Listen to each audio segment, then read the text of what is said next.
as we get into Freshly Pressed. I've been joined by Chibuzor Nwaezeapu this morning. Then let's get into the papers. But before then, Chibuzor, let's quickly let the listener know they can be part of our conversation, reacting to any of the headlines this morning on 0809 will be where we expect the WhatsApp messages to come through. So that said, let's get into the gist this morning. First, we begin with the Guardian newspaper. Oh, the headline comes up as hunger. That's the United Nations General Assembly. President Tinubu addresses world leaders today on illicit financial flows, assets return.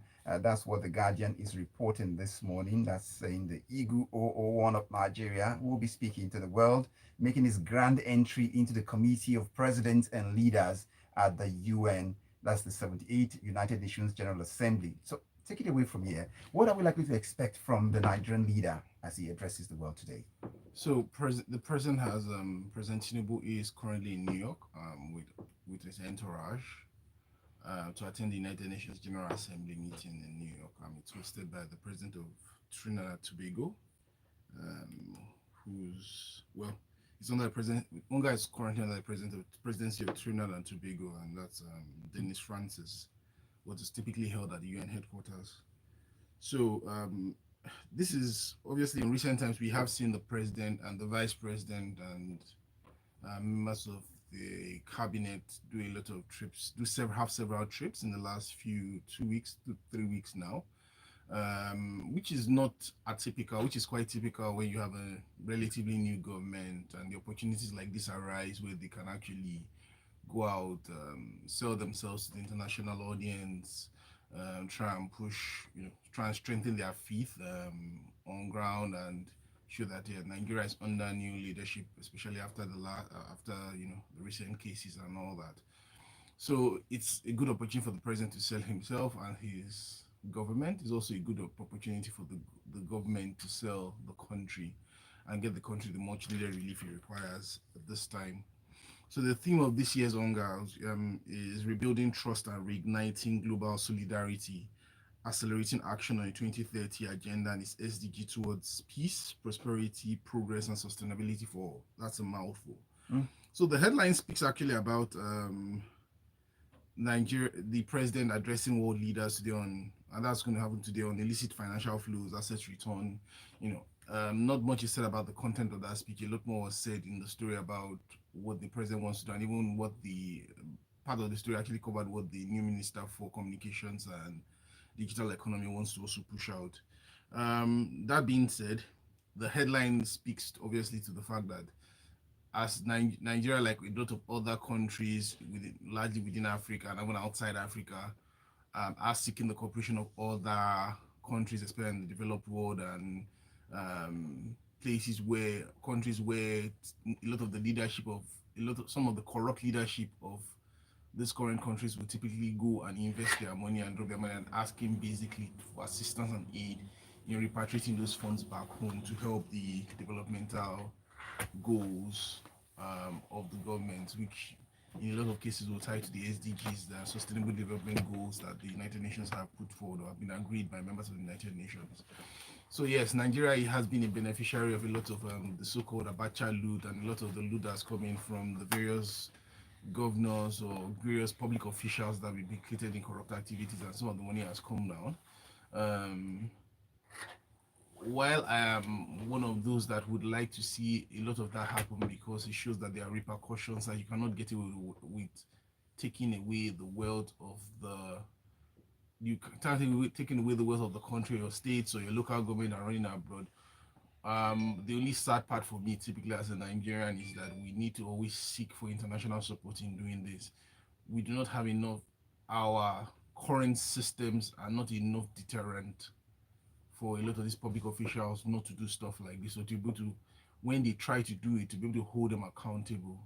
And it's at all levels. So we need to build our processes, we need to build our systems. A lot of it starts from deterring them from the processes and systems. Another thing body point to point out, and they say this is unusual. only one member of the United Nations Permanent Assembly, so we have 5 permanent members. Only one of their presidents will be represented, or one of their leaders will be represented in this forum. Okay. But yes, it's a good opportunity to reach out. But like I always say, the truth of the taste of the pudding is in the eating. When we get, it's not about just getting promissory notes at the end of the day. Yeah. That's a good step. But the last step is about let those promissory notes, let's be able to cash out those promissory notes. All right. Thank you very much, Chibuzor Nwaezeapu, for the insight into the Guardian headline as we look forward to President Tinubu addressing the UN General Assembly today. Let's also make welcome Uade Ahimie, who we left out a bit while we were making the introduction.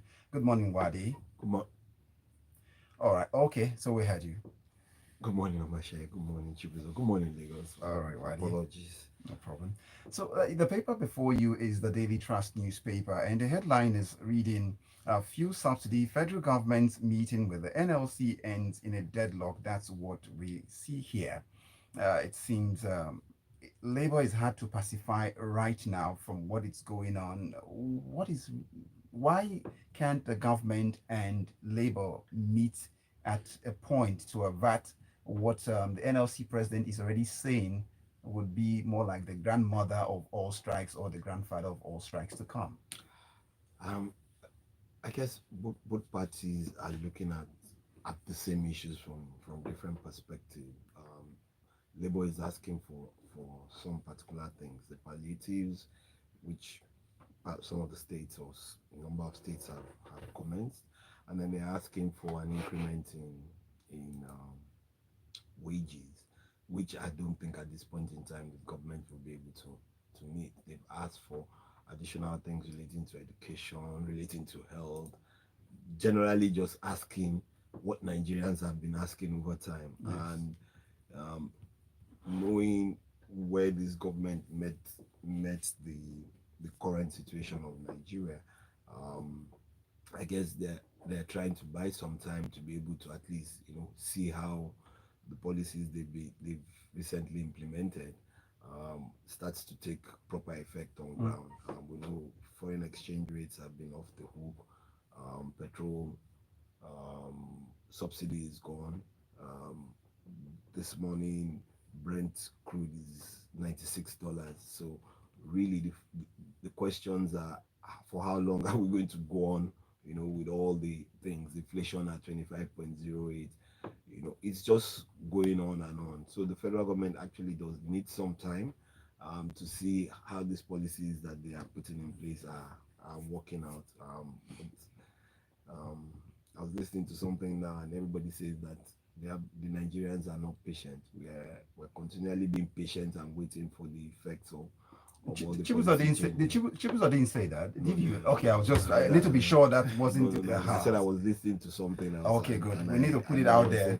And one of the speakers was like, "Oh, no, Nigerians are patient. We've been patient for 63 years New government for us to get good governance and reap the benefits of the natural resources that we have." So I'll just leave it at that. I just like to make a short comment. Government is a continuum, and most governments tend to remind us of it when it favors their points of view. When it comes to things about patience, they tend to remind us we just got here. So these are two opposing views as far as I'm concerned. If it's a continuum, then whatever the last guys left is your problem, and especially when you come from the same party. Which, when we look at party politics, you're expecting that the policies of the parties are carried on. That's one thing. Also, what you just mentioned about the price of Brent going to 96. Most Nigerians shouldn't forget, as the price increases, which means that we can get more by selling our crude. It also means that the price of what we are importing increases also. So who is paying for the differential? All right, that said, let's pick up pace because we've got quite a lot to look at in terms of the paper. But let's let the listener know they can be part of the conversation this morning on 0809 444 0981 WhatsApp messages only. Chibuzor, this next one is from you for you from the Punch newspaper.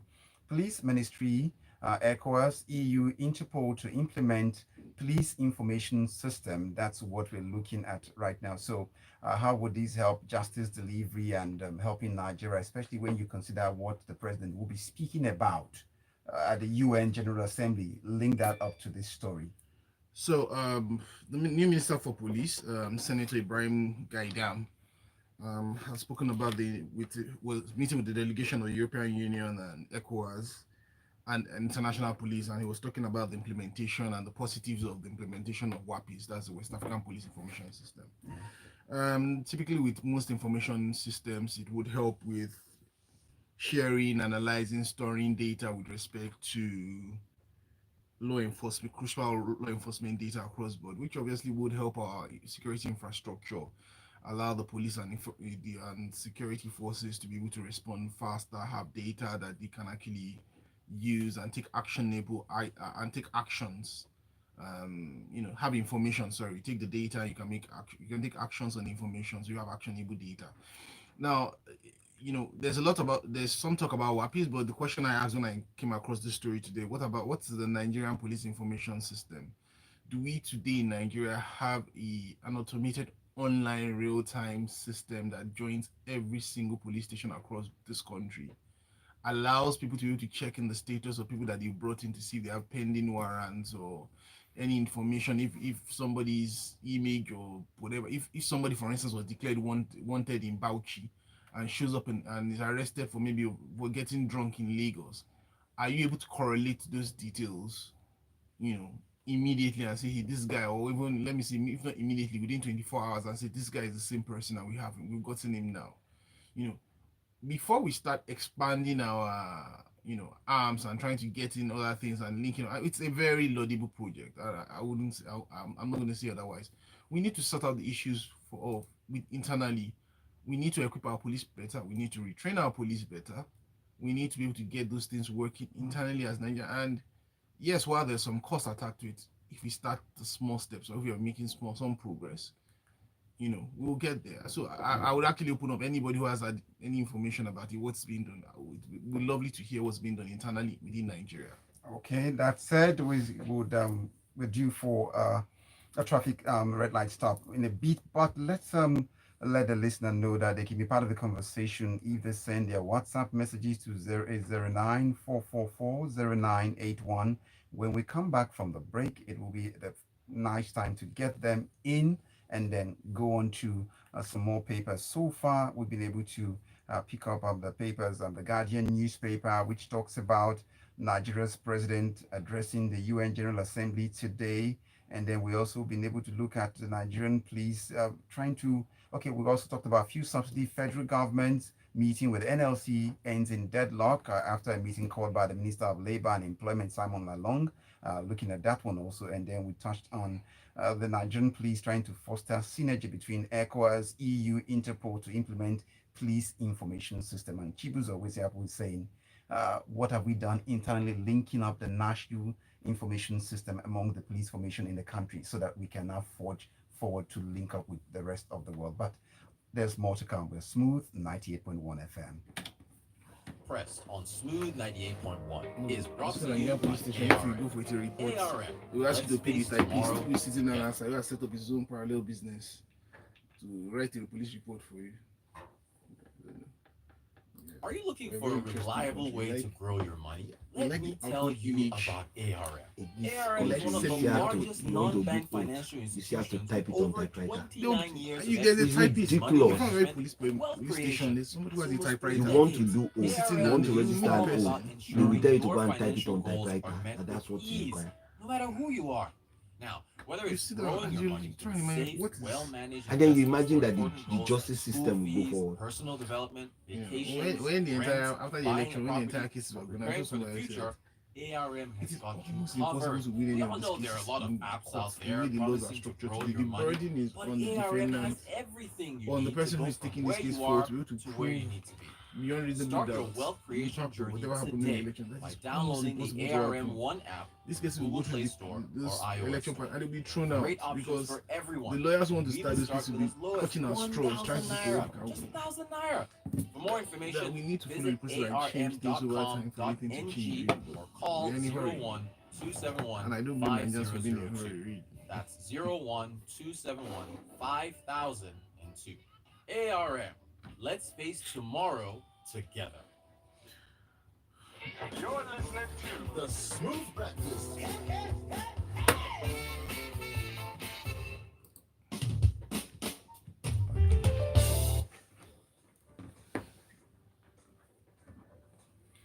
Smooth 98.1 FM. We're back in. Let's pick up some more papers, but let's, before we do that, get into some of the messages waiting on the fringes already for us this morning.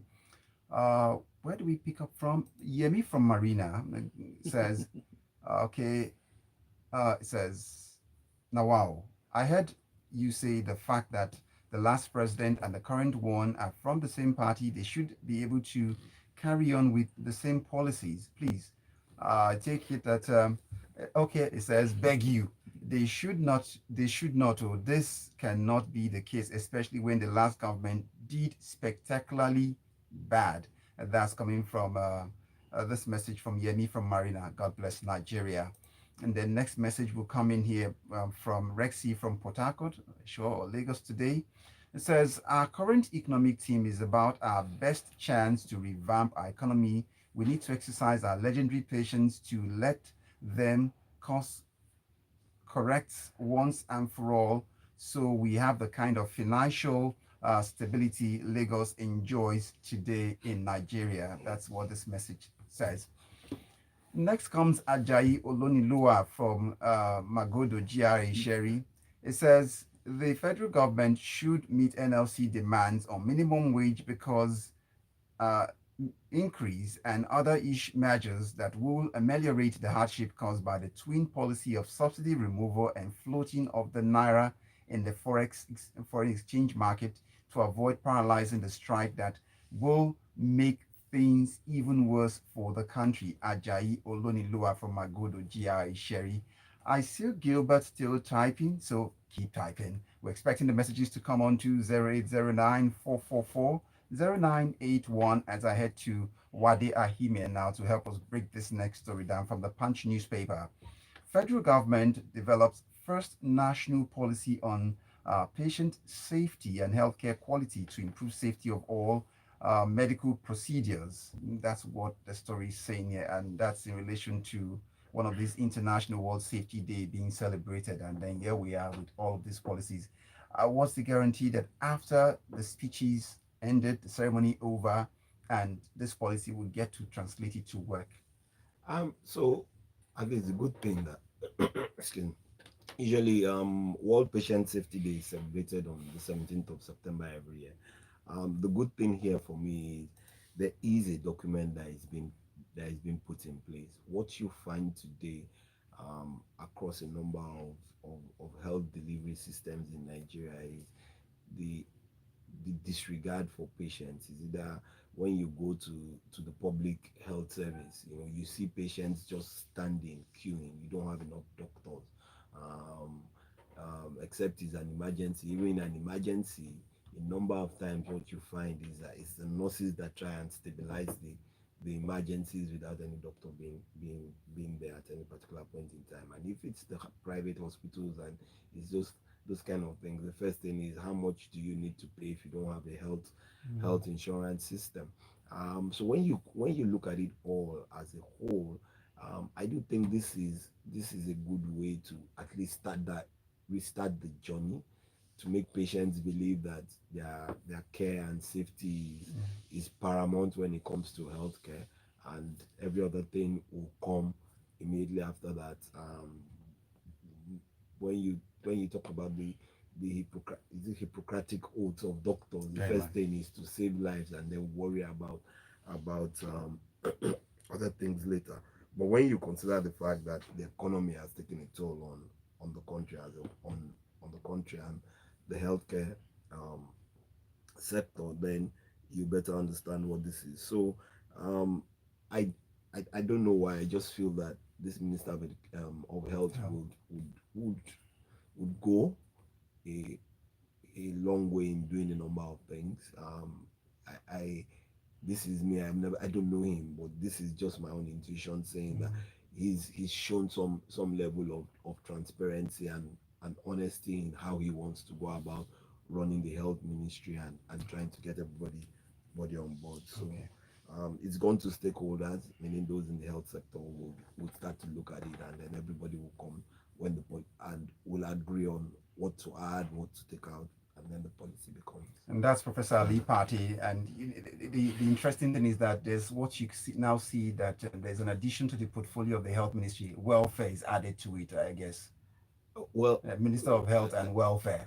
health is wealth, like they say. Yes. So I guess that once you get it right, then you find out that every other thing would fall in place. Chibuzor Nwaezeapu, let's pick up speed a bit now as we get this next one related to health, but this is talking about it's related to health. So let's get this one started here with malnutrition. What Nigeria should do to attain the SDG goals, that's the Sustainable Development Goals. That's what the Vanguard is saying this morning. So let's pick up speed about it. Malnutrition. How can we get this done? According to the story. So a lot of the input of this from this story is given by United Nations nutrition officer Nkiri Ewelum in an interview in Port Harcourt, and she spoke about how Nigeria was off track with the SDG goals, particularly SDG 2, which speaks about zero, I think it's zero hunger, and calls on the government to put efforts to address the nutritional challenges of that the country has. So I'm going to give some quick stats. Said as of 2018, Nigeria has 23.5 million anemic children, 12 million stunted children, 3 million wasted, 17.7 million hungry people, and 1 million people suffering from acute malnutrition with an average annual rate of reduction of stunting of only 1.4%. That's at 2018, pre everything that happened in 2022, 2023. So by extension, obviously, I'm looking at what has happened in the last few years. We know that these stats have probably become worse. So those are things that we need to keep in mind. And it's point us to a larger problem. Obviously, the ability of the country to feed itself is a big challenge for Nigeria. And then there's the question of being able to feed itself properly. Today, even those who are able to have meals, a lot of people are able to even have meals, are not looking at the nutritional content of their meals. They're just able to scrape in something to be able to fill their bellies. The SDG goals for hunger goes, especially when it comes to children, goes further than just filling your bellies. It goes to what is the quality of what you are eating. Is it giving you the nutritional things to prevent things like disease, malnutrition, and all that? At the moment, we are far away from that. There are ways to redress it. Obviously, a lot of these things are things that would happen that are critical for the country to move forward. We need to sort about how do Nigerians feed itself. It's a bit of a shame that we are still talking about Nigeria as a country being able to feed itself when we waste a lot of food that we produce today. Okay. You know, it's so we have the right grounds, we have the right climate structure. We have to tackle the things. What are the incentives for the farmers? How do we sort out security? How do we sort out distribution? How do we sort out the value chain? Let's get people eating first, and now looking at how do they eat properly, especially the children. Yes, the previous government did the school feeding plans to help some of the children in schools, and try and drive. It also was supposed to help push education, but how far has that gone? Do we have actionable steps? Do we measure some of these policies that the governments are pushing out for review and improvement? So we need to look at things like that going forward. Thank you, Chibuzor. We need to pick up space, and let's get this one across to Uade from the Daily Trust newspaper before we get on to some messages and close up the show this morning. And this one says the Federal Inland Revenue Service targets 18% of tax to GDP ratio by 2026. That's because we have a new helmsman in charge there in the person of Zacchaeus Adedeji, and he's the one speaking during the handover. How feasible is this? If you can do this in a minute, then we get to some more messages. It's quite feasible. We know that the tax reform committee is already working on a number of reforms in the tax space and the fiscal space. They must work with, at the end of the day, they must work with the FIRS and all the state tax authorities towards ensuring that, one, like I always say, is not the number of taxes we have in Nigeria that is an issue. Yes. It's the number of people who pay the taxes that really is the issue. And sometimes you won't blame some of these people, because where people don't trust the system, they just feel that they shouldn't be paying. And I do think it's feasible. The average for Africa is 16.5. So if you can get higher than that average, I think Nigeria will be a step in the right direction. Chibuzor, close the papers this morning for us with this one quickly, if you can. From the Nation newspaper, the FCT, that's the Federal Capital Territory, arrests 400 persons, impounds 50 vehicles in Abuja over illegal trading. Is this the Wike tsunami that people expect moving away from Port Harcourt to sanitize the FCT we're seeing the initial days? So yes, this is Hurricane Wike in Abuja. At least this appears to be Hurricane Wike in Abuja. So a lot of given the statistics about those who are arrested, this happened around the Otaku Modern Market down to Jabi Motor Park and environs. And the goal was obviously try and keep Abuja clean, try and restore the master plan to Abuja, keep Abuja in the state that it ought to be. And it's perfect. We need to have plans, we need to have zoning, we need areas to work the way they ought to work. We need to restore human dignity by allowing places and our environments work the way it works. Also, we also need to look at our plans and also update those plans as need be to accommodate the people and the varieties of things that, the changes that happen that are positive.